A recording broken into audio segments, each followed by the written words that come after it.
Afternoon, guys. Dr. Ken Nordberg. I'm up in my study area up near the Canadian border. How about that?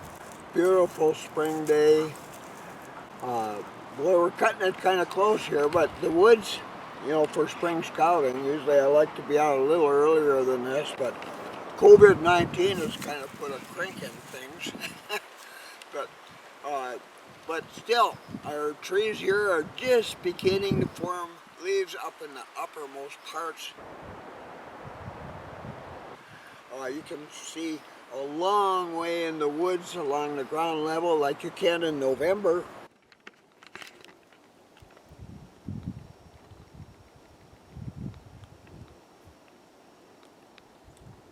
Just like in November, or even better. No snow on all the brush and elders. Anyway, we can see a long way. We're just getting started here, getting a little bit of a late start today, but I'm glad you're along. I hope we find some interesting things to talk about while we're out there today.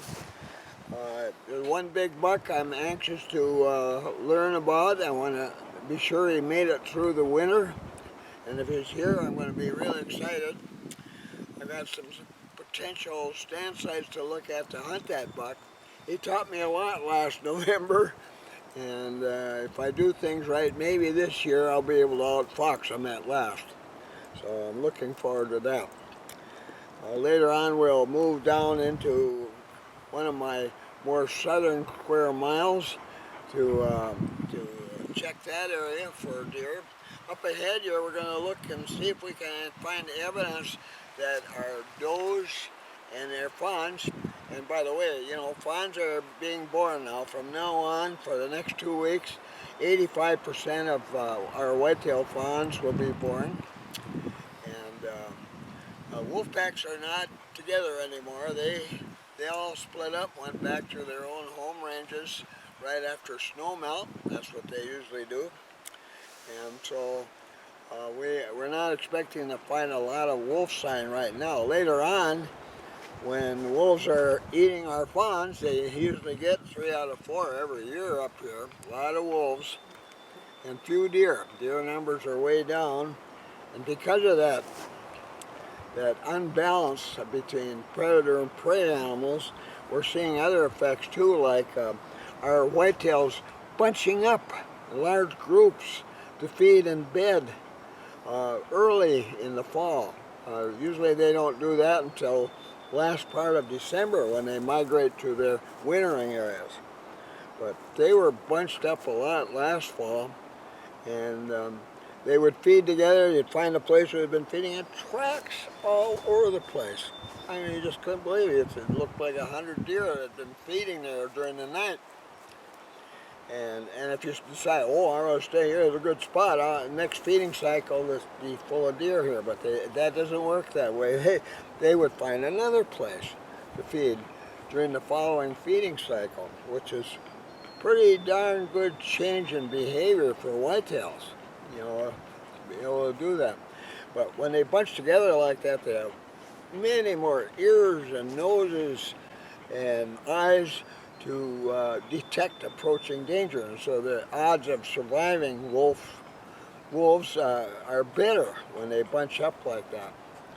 But they become really difficult to hunt when they're acting this way. And I think it's this imbalance of predator and prey here in this area that's caused that. And if that's the case, they might be doing this year-round, and I'm anxious to find out if that's the case. So we'll see if we can find evidence of that today. That's one of my primary reasons for being up here today.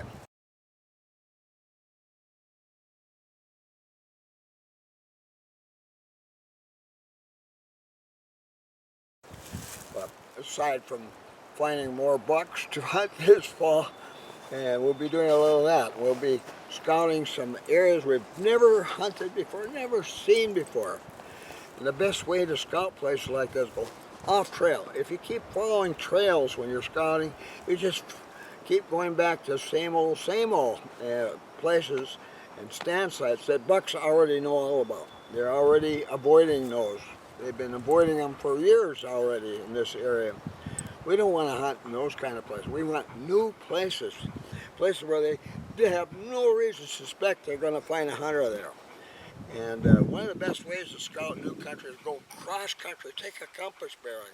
A little later today, I'll take a compass bearing. I said we're going to go 100 feet south from here to a place on the map where we got some high ridges. I'm anxious to go look at those high ridges for good reasons I'll talk about later. But and then another place, the storms knocked down all kinds of trees on the trail to a good stand site overlooking a good browse area. We didn't hunt there at all last year. And I'm thinking about a cross-country trip to establish a new trail to that site through an area we've never been in before. We've never even scouted or looked at it ever since 1990. Can you imagine that? No telling what you're going to find in a place like that. Might be really interesting. So got a couple of those to look at. And a stand site that I found last year. It wasn't used as a stand site, but I thought, boy, this looks wonderful. I want to hunt here next year. I want to spend some time hunting at this spot, a new spot. So we'll go look at that. I'm not going to do any trail work. I'm not going to build any blinds using natural materials. We're just looking. We're just gathering information for fall scouting. In the fall, we'll do all that extra work. But for now, John and I and Harvey here are just doing some scouting. I shouldn't say light duty. Going cross country can be pretty tough going at times in this country, but we'll see. We'll see how it works out. But so we'll talk to you later. There's more than enough 5/8. 5/8. A little over 5/8.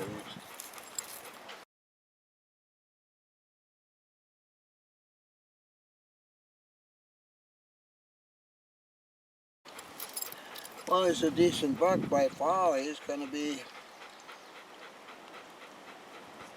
might even be a 4.5-year-old by fall. It might be a 4-year-old right now.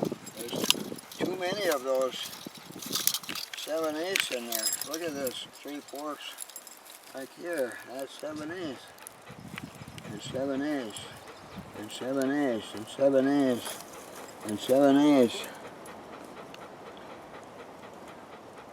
Lots of 7/8 in there. So there's also 5/8 in there. Hey guys, last year we photographed several bucks using this particular trail with trail cam.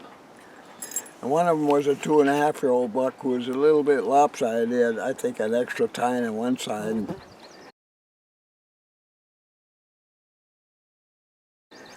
Now this year, right now, spring, he'd be a 3-year-old. And so he's kind of halfway between 2.5 and 3. And if he was a 2.5-year-old buck, all of his droppings would average about, well, would be about 5/8 inch in length. Now there's some 5/8 inch droppings in here, but not very many. This one here is 3/4. This one's 7/8. This one is 7/8. This one's 7/8. There's a few that are 5/8 in there. This is definitely buck dropping.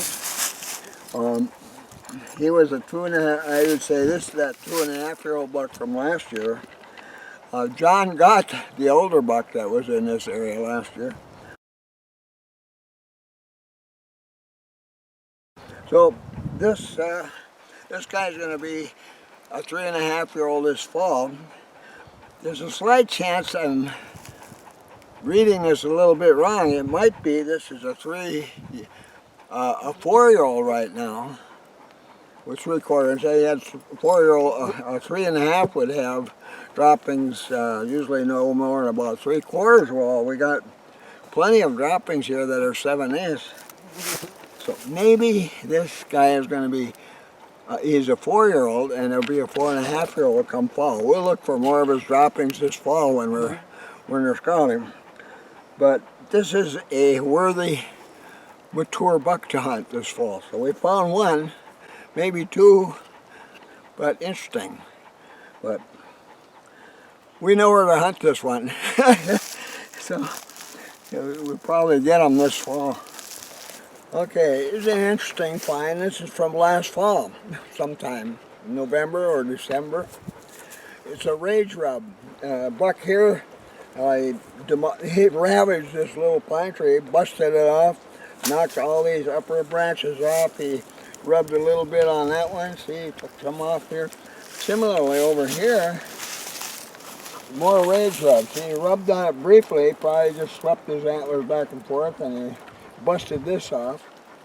Now, that always means that this buck was with a doe in heat and another buck was hanging by, nearby. Like maybe the droppings of that buck we found a few minutes ago, last part of November or December. Well, first part of December would have to be the first 2 weeks in December when it happened. So he demonstrated his feelings about that other buck being close by busting up these things and making it look like he's really dangerous and you better get out of here. So, I don't know how this relates to hunting this year.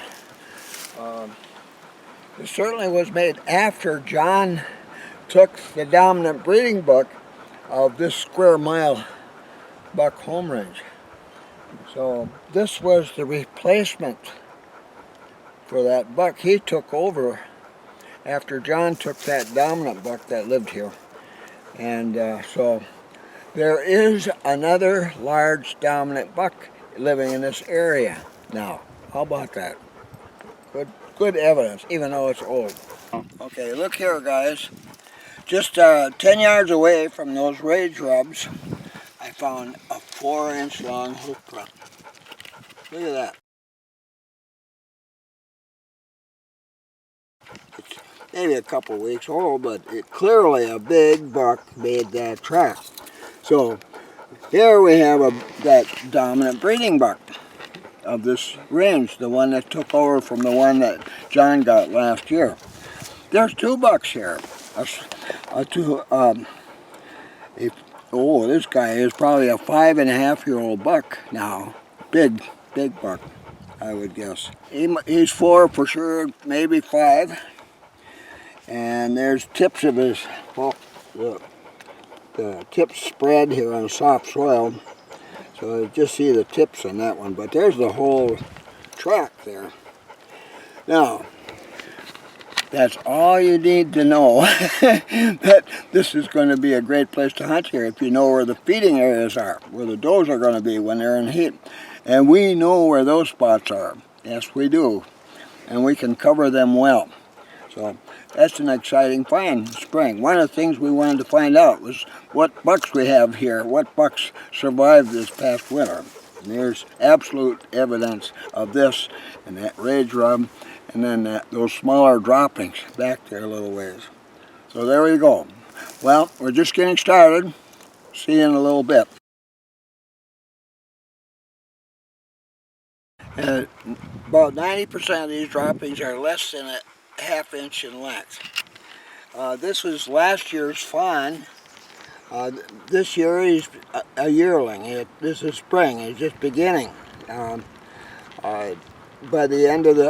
fall, the droppings will be larger. So, but this looks to me like droppings of this year's yearling, probably a yearling doe, I would guess.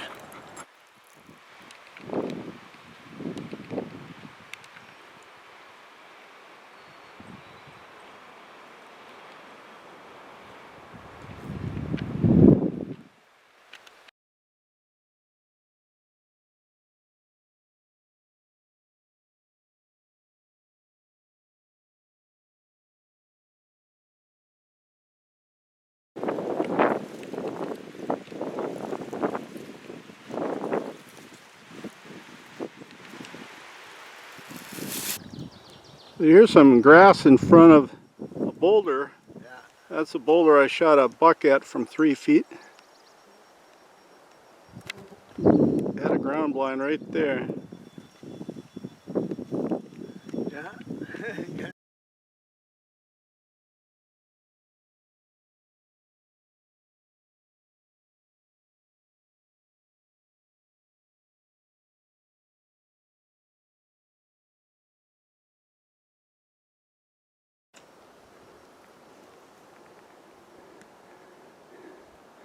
Oh, we'll use deer trail here.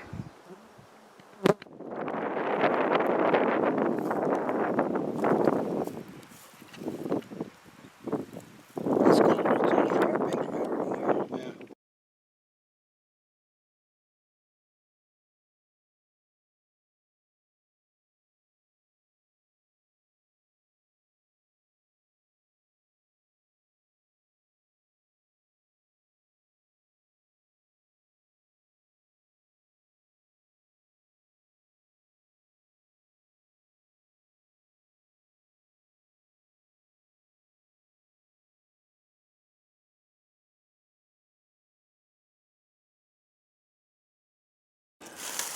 Okay, yeah. See this antler rub? It was made last October. And see how obvious it is yet here in May of the following year? Spring scouting, you can see these things quite a ways. We don't have a lot of antler rubs in our woods right now. We haven't for several years, and there's a good reason for that. I'll talk about that later. But this is a small one, about 1 inch in diameter, made by a yearling buck. I would say at least a forky. Spike bucks don't usually do this thorough job, but a forky can do that thorough job.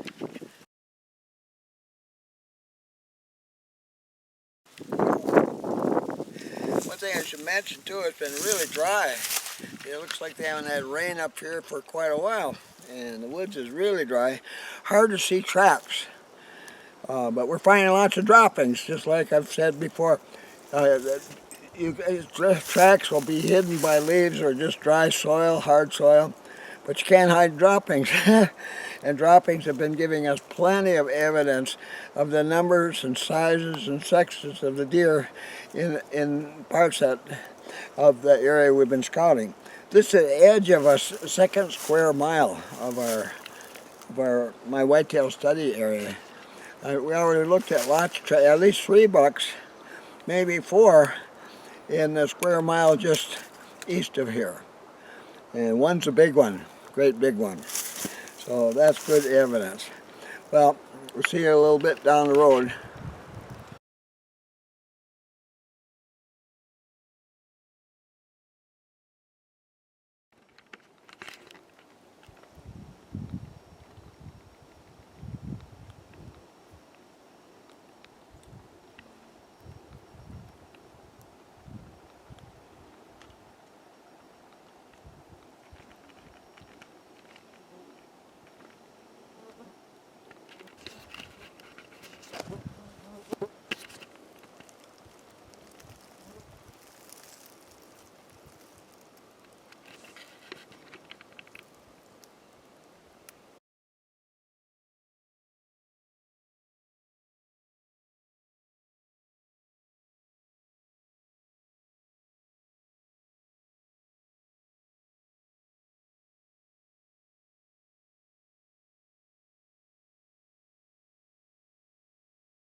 with that, thanks for watching, and be sure to subscribe. You know, push the button. Doesn't cost anything, but it's important for my future on YouTube. So I want you to keep doing that, and also press that thumbs up button as well. With that, thanks again. We'll see you again soon, hopefully. Be sure to visit my website. Here's the link. Here you'll find links to my blog posts, my Twitter account, my YouTube account, my Amazon store with links to my ebooks, my son's eBay store, a money saver if you're ordering from Canada or other countries, my website bookstore, and much more.